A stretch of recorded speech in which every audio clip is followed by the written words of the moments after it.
Joining me on the program now is CEO of Free Speech Union, Jillaine Heather. Jillaine, kia ora, thanks for your time today. Kia ora, Andrew.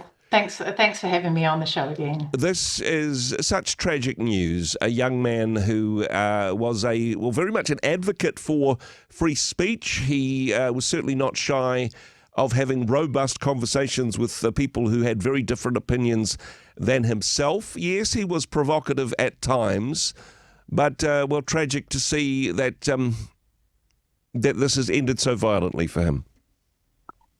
That's exactly right, Andrew. You've hit the nail on the head. It's so tragic that a young man is killed for speaking his mind, killed for exercising his democratic right to speak. And the way you characterized him is exactly as I understand it.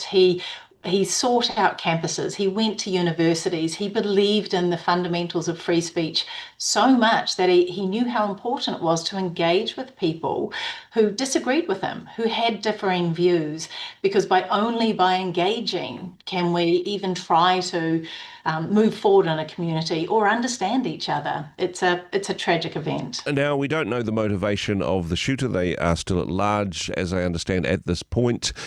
Ironic that Charlie Kirk was talking about the importance of freedom for gun laws in the United States at the time that he was shot. We don't know if that was the motivation, but wanting to get some people would say that words are violence in this regard. Just wanting to jump into the contrast between people using words to attack each other's arguments and the violence that has been demonstrated here.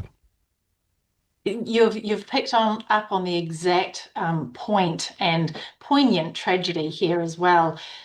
If it's so dangerous to equate words with violence, not only does it cheapen the actual act of violence, but it teaches people that disagreements are an attack and tough ideas are a crisis. It teaches people, if we keep telling them that words are violence, they become fearful of words, and then they start seeing that violence might be a reasonable response to these attacks. So we really need to stop equating speech with violence. We really need the courage to stand up and say that speech, even offensive speech, is not a weapon, it's not a threat, and it's not violence.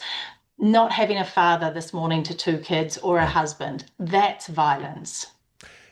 The tragedy of this would be that if Charlie Kirk's legacy wasn't remembered and other people were inspired to do what he does, but instead people went, oh gosh, this is too dangerous, I can't speak out, look what happened to Charlie Kirk. And honestly, on university campuses, well, not just in the States, but around the world, people were in that space where they were scared to speak out, not necessarily because they were afraid that they would be attacked or shot, but because it might ruin their careers or they might lose their jobs or various other things. There was already a fear about speaking out on issues that you were passionate about. Even before this, it would be a double tragedy if this led to people being more reticent to exercise their free speech, I think. That's exactly right. We were seeing the impacts of cancel culture and self-censorship so much previously. And again, I touched on it is a moment that we do need courage to stand up and get our categories right. Words are words and violence is violence. If we only have safe speech that everyone agrees with, that's not freedom of speech at all. Yep. That's compelled conformity or that's self-censorship. So this is a tragic moment, but again, I think it is a time that we can recommit to the values of freedom of speech, the values that Kiwis can speak freely, debate openly, have the right to disagree and hold differing views. Now, Charlie Kirk certainly had some controversial views and was quite confrontational with that as well. And just saying honestly, there would be a whole bunch of topics that I would definitely disagree with Charlie Kirk on, but I very much admired his persistence to go to the places where he was the most unpopular person on campus, to engage with vigorous debate. He certainly had a courage and a tenacity to engage with people who perhaps really didn't like him, but to do so with genuine gentleness and respect and through asking questions. Many of the people that I've spoken to since this tragedy unfolded have said how much they admire his style and the giftings that he had to do this well, where he confronted the issues rather than confronting or using name calling to the people involved.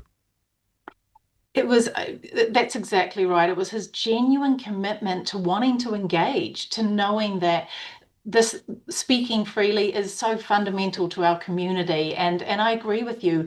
He treated people with differing views with civility. Yeah. He might have disagreed with them, but he didn't shout from the sidelines. He didn't shut down the debate, and he didn't name call. He wanted to engage genuinely. A real believer in the fundamentals of free speech. And hey, I think a positive example for the rest of us, and to an extent this is what we're attempting to do in a different way here with this program, to encourage people to move beyond their echo chambers, to have conversations with people who may have different opinions. And certainly we welcome thoughts and comments. This is what the program is all about.